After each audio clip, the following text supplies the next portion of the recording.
Baked it myself, words and all.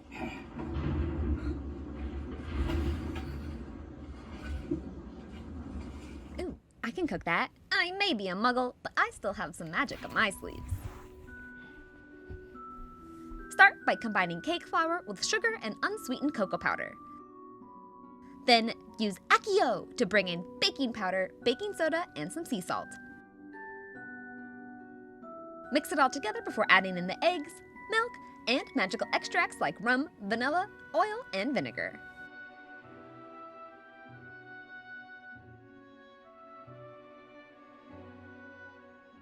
Next, we can quickly stir it all together before pouring in some extra strong boiling hot coffee.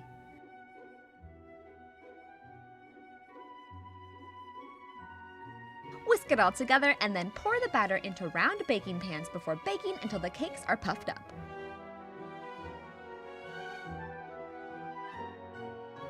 Once baked and cooled, we can conjure up some fudge frosting and sandwich it between the two cakes before popping the cakes into the freezer.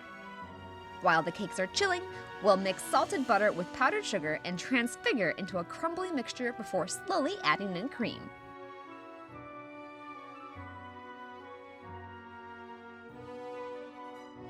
Then we can use the transfiguration charm once more to make a thick frosting. Use a quick duplication spell to make a second bowl of frosting before coloring the frosting pink and green.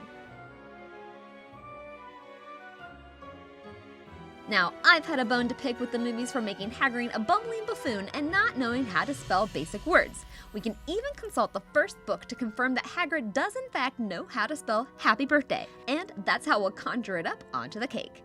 Anyone who spells it differently is just outright wrong, and I will die on that hill.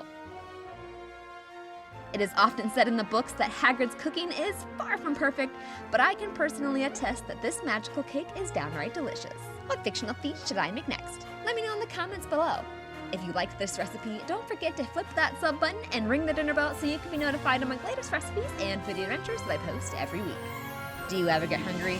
You can find this recipe and many more Harry Potter themed recipes over on my website, thestarvingchefblog.com. I hope you all enjoyed, and I'll talk to you soon.